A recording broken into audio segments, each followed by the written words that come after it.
할렐루야. 사랑하는 신앙교회 성도 여러분, 주님의 이름으로 문안드립니다. 7월 27일 월요일 새벽 말씀 묵상을 시작하도록 하겠습니다. 오늘 본문 말씀은 구약성경 이사야 12장 1절로 6절의 말씀을 중심으로 구원의 우물 예수 그리스도라는 제목으로 함께 하나님의 은혜를 나누길 원합니다. 오늘 이사야서 12장, 제가 가진 성경책 12장의 제목을 보니까 감사 찬송이라고 되어 있는데, 오늘 12장 1절에서 6절의 전반적인 핵심 주제는 다음과 같습니다. 구원의 우물 되시는 예수 그리스도를 만나면 우리의 인생은 살아나게 된다라는 내용입니다. 이사야의 첫 단원인 1장부터 12장은 이스라엘 백성에게 초점을 맞추어서 그들의 죄악에 대한 심판의 경고와 심판 이후의 구원의 약속을 다루고 있습니다. 오늘 본문 12장 말씀은 첫 단원을 매듭짓는 장이기도 합니다. 어제 우리가 보았던 바로 앞에 있는 11장은 메시아의 통치에 대한 예고와 함께 구원의 약속을 제시하였고, 오늘 본문 12장은 구원받은 공동체가 부를 감사 찬송을 제시함으로써 구원의 확실함을 보증하고 있다라고 볼 수가 있습니다. 내용적으로 본다면 하나님의 구원에 대해서 예배와 증거로 응답하라라는 유형의 명령이 반복적으로 등장합니다. 그렇게 해서 이사야 선지자는 새 구원의 공동체가 한편으로 하나님이 이루신 구원의 역사에 대해서 하나님께 감사와 찬송을 드리고, 다른 한편으로는 하나님의 이름이 존귀하고 거룩히 여김을 받도록 그의 아름다우신 덕을 온 세상에 널리 선포할 책임이 있음을 역설하고 있습니다. 앞에서 이사야 선지자는 메시아 통치 시대에 여호와 하나님을 아는 지식이 온 세상에 가득하게 될 것이라고 11장 9절에서 말씀을 하고 있습니다. 그런데 이 일은 단지 메시아 혼자만의 일이 아니라 구원받은 하나님의 공동체가 함께 해야 할 책임이라고 설명하고 있습니다.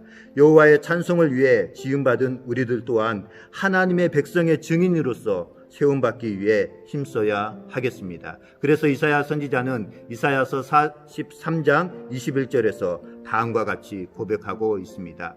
이 백성은 내가 나를 위하여 지었나니 나의 찬송을 부르게 하려 함이니라. 아멘.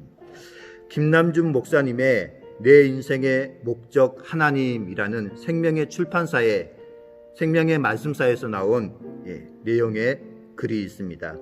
그리스도인인 한 사람이 고속도로에서 차를 몰고 가다가 큰 사고를 당하여서 자동차가 고속도로에서 뒤집히면서 언덕 아래로 굴러 떨어졌습니다. 여러 날 혼수 상태에 있다가 깨어난 그 운전자는 후에 진실한 그리스도인이 되었습니다. 그는 사고를 통해서 깨달은 진리 때문에 자신의 삶이 완전히 변하게 되었다라고 김남준 목사님께 고백했습니다. 그러면서 그가 김남준 목사님에게 알려준 진리는 뭔가 심오한 것이 아니었습니다. 매주일 강대상에서 울려 퍼지는 성경책을 펴면 알 수 있는 내용이었습니다. 그 내용은 다름 아니라 바로 하나님께서 나를 너무나도 많이 사랑하신다라는 사실이었습니다. 사랑하는 신앙교회 성도 여러분, 사람들은 하나님 안에 있는 것들을 나를 위해서 사용함으로써 나의 행복을 증진시킬 궁리만 하고 있습니다. 그러나 하나님께서는 우리가 자기 자신을 만족시키는데 급급한 채 살아가는 것을 원치 않으십니다. 만약에 하나님 없이도 자신이 원하는 것을 얻게 되면 인간은 하나님을 의지하기보다도 나 자신을 더 의지하며 살아가기 때문입니다. 하나님을 사랑하기보다 자기를 위하면서 살아갑니다. 그러면서 우리의 신앙은 껍데기 신앙만 남게 되어버립니다. 그래서 하나님께서는 시시때때로 우리에게 고난도 주신다라는 사실을 우리는 명심하고 기억해야 하는 줄 믿습니다. 하나님께서는 고난 속에서 하나님을 알게 하시고 고통 속에서 비로소 하나님을 멀리 떠난 자신을 발견하게 하십니다. 그 고난의 아픔 속에서 인간은 자기를 도울 분은 결국 하나님 한 분밖에 없다라는 사실을 깨닫게 됩니다. 그리고 하나님만이 자신을 이 고통 속에서 건져낼 수 있다라고 믿으며 절대 의존의 마음으로 하나님께 간절히 기도하게 만듭니다. 그래서 성경은 그들이 고난을 받을 때 하나님을 간절히 구하게 되리라라고 말씀하고 있습니다.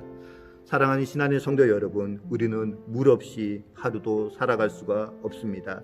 이스라엘 백성들이 애굽을 떠나서 메마른 광야길을 갈 때 하나님은 그들에게 생명수가 되어 주셨습니다. 구주 예수 그리스도를 만나는 날은 메마른 광야에서 목이 말라 죽어가던 인생이 우물 오아시스를 만나는 것과 같습니다. 예수님은 죽어가는 우리를 살리신 구원의 우물이 되시는 줄 믿습니다. 구원의 우물은 끝없이 솟아나는 하나님의 은혜입니다. 이와 관련해서 요한복음 기자는 요한복음 7장 38절에서 다음과 같이 말씀합니다. 나를 믿는 자는 성경의 이름과 같이 그 배에서 생수의 강이 흘러 나오리라 하시니. 아멘. 이제 오늘 본문 말씀을 통하여서 우리에게 말씀하시는 교훈 세 가지에 대해서 말씀을 드릴까 합니다. 첫 번째, 우리에게 주시는 교훈은 우리를 살리시는 하나님의 위로가 있다라는 사실입니다. 이스라엘의 희망이신 메시아가 오는 그날을 이사야 선지자는 다음과 같이 선포합니다. 그날에 내가 말하기를 여호와여 주께서 전에는 내게 노하셨사오나 이제는 주의 진노가 돌아섰고 또 주께서 나를 아니하시오니 내가 주께 감사하겠나이다 할 것이니라. 아멘. 이 시대에는 위로의 은혜가 절실합니다. 물질 중심의 시대를 살아가면서 사람들은 영적으로 메말라 가고 있습니다. 광야와 같은 이 시대를 살고 있는 우리에게 절실한 것은 메마른 영혼을 적시는 구원의 우물입니다. 예수 그리스도는 우리의 메마른 영혼을 적시고 위로하시는 구원의 우물이십니다. 오직 예수 그리스도만이 우리를 위해 주실 수 있는 줄 믿습니다. 예수 그리스도께서 주시는 참된 위로를 누리며 메마른 광야와 같은 인생길을 이기며 나아가는 신안의 성도님들 되시길 바라겠습니다. 신약성경 고린도후서 1장 3절로 4절 말씀에서 사도 바울은 다음과 같이 고백합니다. 찬송하리로다. 그는 우리 주 예수 그리스도의 하나님이시요 자비의 아버지시요 모든 위로의 하나님이시며 우리의 모든 환난 중에서 우리를 위로하사 우리로 하여금 하나님께 받는 위로로서 모든 환난 중에 있는 자들을 능히 위로하게 하시는 이시로다. 아멘. 두 번째로 하나님께서 우리에게 주시는 교훈은 우리를 살리시는 하나님의 힘이 있다라는 사실입니다. 사랑하는 신안의 성도 여러분, 살기 위해서는 먹어야 합니다. 먹는 것은 우리가 힘을 얻기 위함입니다. 날마다 먹는 음식은 우리의 몸을 살게 하는 힘과 에너지가 됩니다. 그러나 하나님은 우리가 단순히 숨만 쉬며 살지 않고 하나님의 역사를 이루어가는 하나님의 사람이 되기를 간절히 원하시고 계십니다. 그러므로 하나님의 사람에게는 힘, 파워가 필요합니다. 이사야 선지자는 메시아가 오시는 그날에 대해서 하나님의 힘이 충만한 날이라고 설명하고 있습니다. 본문 2절의 말씀입니다. 보라, 하나님은 나의 구원이시라. 내가 신뢰하고 두려움이 없으리니 주 여호와는 나의 힘이시며 나의 노래이시며 나의 구원이심이라. 아멘. 예수 그리스도를 만나면 우리는 하나님의 힘으로 충만해지는 줄 믿습니다. 왜냐하면 예수 그리스도는 우리의 힘과 능력이 되시기 때문입니다. 예수님이 우리의 힘이 되실 때 우리는 험한 세상을 이기며 사명을 감당할 수 있는 줄 믿습니다. 마르지 않는 구원의 우물이신 예수님께 힘을 공급받으며 살아가시길 바라겠습니다. 세상의 힘은 유한하며 언젠가는 사라지지만 구원의 우물이신 예수님의 힘과 능력은 영원토록 마르지 않는 줄 믿습니다. 마지막 세 번째로 우리에게 주시는 교훈은 우리를 살리시는 하나님의 기쁨이 있다라는 것입니다. 많은 세상 사람들이 요즘 코로나19 바이러스 감염 확산으로 인하여서 코로나 분류에 걸려서 우울해하기도 합니다. 무기력감도 생기고 두려움과 공포심도 있을 것입니다. 인생의 무거운 짐을 지기가 쉽지 않기 때문입니다. 많은 사람들이 기쁨을 잃어버린 채 살아가고 있습니다. 그런데 하나님은 우리가 기뻐하며 살기를 원하시고 계십니다. 예수 그리스도께서 이 땅에 오신 날은 온 세상에 기쁨이 가득한 날이었습니다. 예수님은 기쁨의 근원이 되십니다. 그래서 이사야 선지자는 본문 3절 말씀에서 다음과 같이 고백합니다. 너희가 기쁨으로 구원의 우물들에서 물을 기르리로다. 아멘. 제가 좋아하는 찬송이 있습니다. 찬송가 325장 예수가 함께 계시니입니다. 예수가 함께 계시니 시험이 오나 겁없네. 기쁨의 근원 되시는 예수를 위해 삽시다. 날마다 주를 섬기며 언제나 주를 기리고 그 사랑 안에 살면서 딴 길로 가지 맙시다. 사랑하는 신안의 성도 여러분, 구원의 우물물 되시는 예수 그리스도를 믿으면 세상이 줄 수 없는 기쁨으로 가득 찹니다. 그러므로 예수 그리스도와 함께하는 믿음의 사람은 메마르지 않는 기쁨으로 충만한 삶을 살 수가 있습니다. 그래서 사도 바울은 데살로니가전서 5장 16절로 18절 말씀에서 다음과 같이 고백합니다.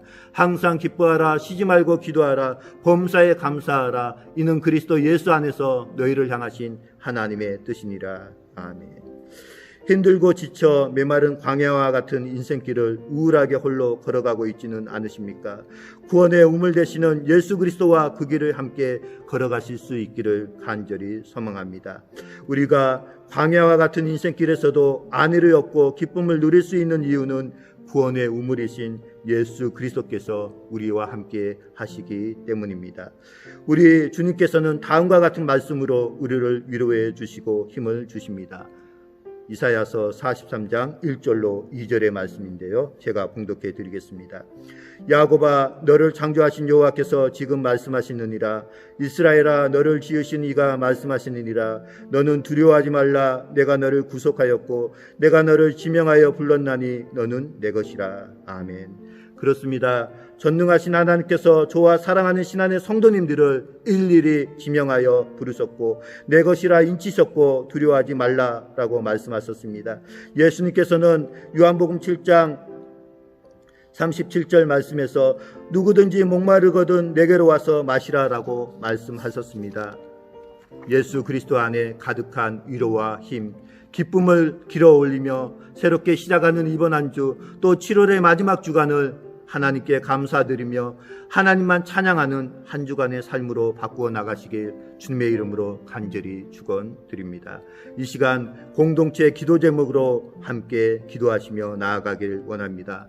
살아계신 하나님 아버지, 하나님의 아름다운 구원을 찬송하며 그 아름다운 하나님의 능력을 온 땅에 널리 증거하며 살아가는 거룩한 하나님의 자녀들 되게 하옵소서. 또한 하나님, 우리 신안의 공동체가 위기의 때일수록 더욱더 아버지 하나님을 신뢰하며 하나님의 말씀을 더욱 깊이 묵상하며 살아가게 하옵소서. 우리 신안교회가 참된 믿음으로 거룩한 삶을 살아가는 공동체가 되게 하옵소서. 우리 안에 있는 모든 아픔과 상처와 흩어진 마음들이 회복되게 하여 주시고 치유되게 하옵소서.